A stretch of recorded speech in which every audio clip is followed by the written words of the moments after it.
Мараба и верници. Сега ще покажа как се прави една тънка 45 минутна паузичка. Тъничка.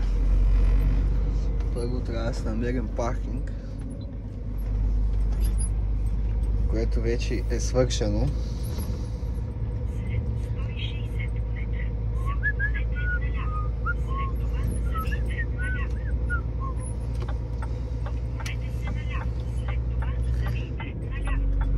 Никогда.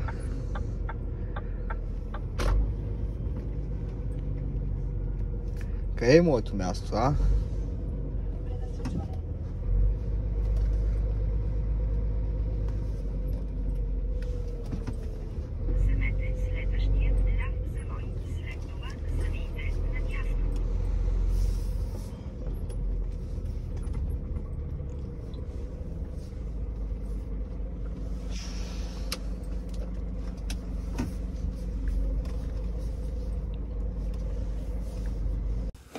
Така, сълта оставям този буклук да го перат. Там какво ще го правят, изобщо не ме интересува. Вземам си Волвото и си бачкаме както си бачкахме. Че нещо вече се не издържа с този кош. Нищо лошо марката, говоря конкретно за този кош. Сещате се на Але? Сега. Отиваме в тази квартална кръчма и ще поръчваме.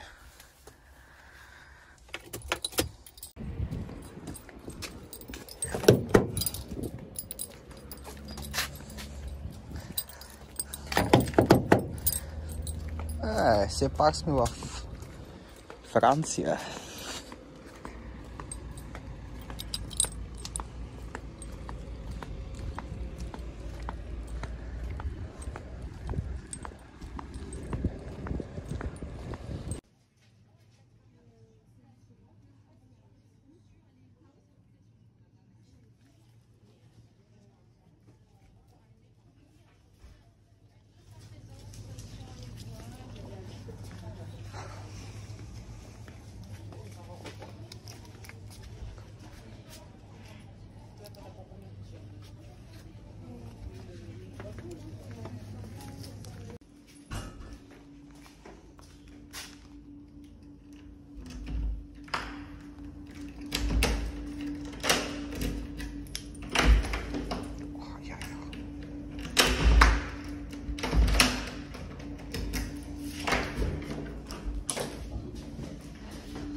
Бира.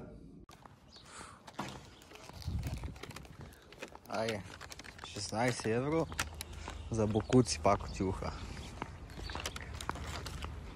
Трябва да се намеря сега някой Lidl или Aldi да си взема едни пилешки кълки, че мисля да се развиха в маркет сълта неделя. Ако не съм в базата. Не, аз ще съм в базата. Трябва да се взема Волвото.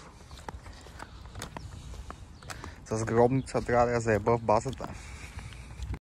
Не си изготвих тази седмица повече и сега се налага да купувам от тези умрели сандвичи тук по бензиностанции. Те блъскат на лайна. Спаднала ли му възглавницата на нашия звяр? Добре. Не се опитвал да се намича вътре.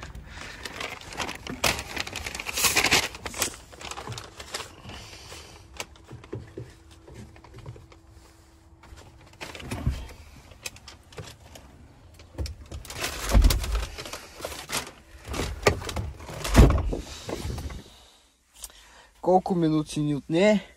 34 и остават 15 да хапна.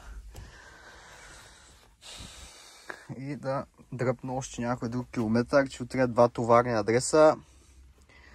2 разтоварни в Холандия. Петър трябва да товаря от Амстердам за Бреда. Бреда да оставя този камион, да се прехвърля багажа в Воловото. И понеделник вече да си карам работата. Този отива, виждате къде отива, в автомивка. Девика едно момче, този камион никой не го е обичал. И е случил на вадачи.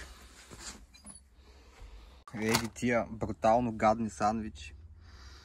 Порк, ама колко и порк. Долай мулай. Морнинг. Понеделник и вторник лежахте тук те на леглото цял ден, не си сготвих. Сега ще ги ям аз тия спомии френски. 6 евро за 2 парчета ляп. Не е проблема, ама. Да беше поне нещо читал. То порк. Хапнава ги тия говна. 40-50 и 2 минути паузичка. Остават ми 2 часа за каране. И възнамерявам да дръпна 100 километра да мой. Утре да съм по-на време на адреса. Тейчи гайс, да покараме малко, а? Само едно ме притеснява. Ще товарим от Париж. И трябва да се намеря някъде охраняван паркинг, защото тук ще ме тупнат. Както ме тупнаха горе на единицата на Лемарс.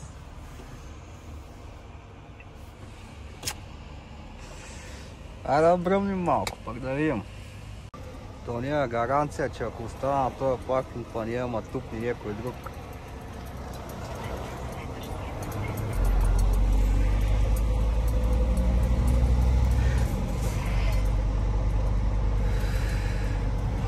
Ето е табелата. Париж.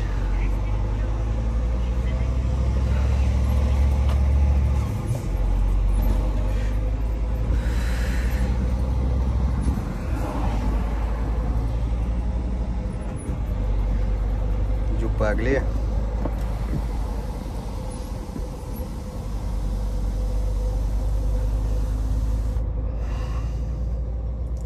Търсим някой по-добър паркинг. Сега чековите пак не светят на този камион. И като дигна над 45, ще светни като коледна елха.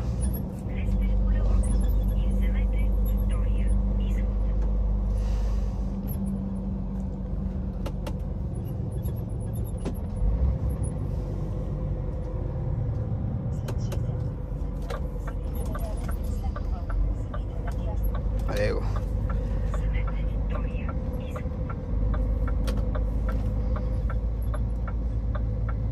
Брутална работа. Париж А77.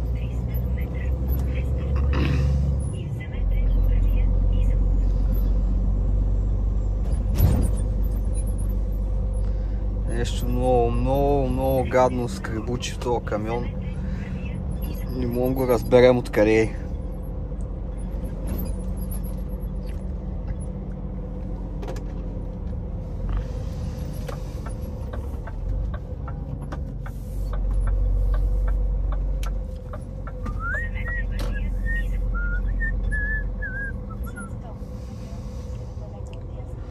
След 150 метра влезте в кръговото И.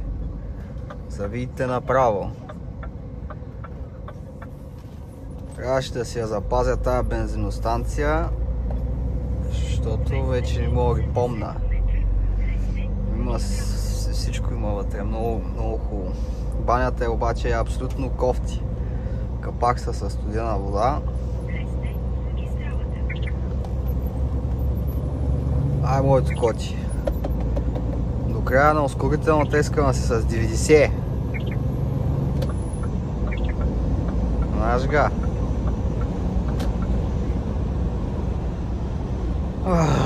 Помпей, Помпей, какъв си ти злодей? Индикатори, ти си за сервис, приятелко, за сервис. И да попаднеш в някои читави ръце да те гледат тук, да ти лъскат кожите и да те оповръщат. Как искаме да се пусна нещо тънко.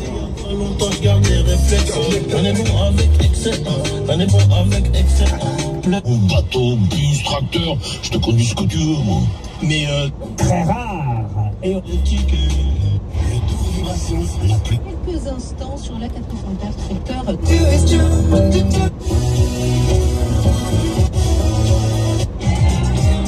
Cette nature et de ses lois. Einstein m'a répondu, mais... Синьопле. Имаме 166 км до Париж. Абсурд да мина през Париж в момента, и то през малкия перелик. Той пак се олюпи. Абе, мама ти да еба и толкова лет, той машинка умряла. Светиш от тая бъб. Какво ви кажа направо?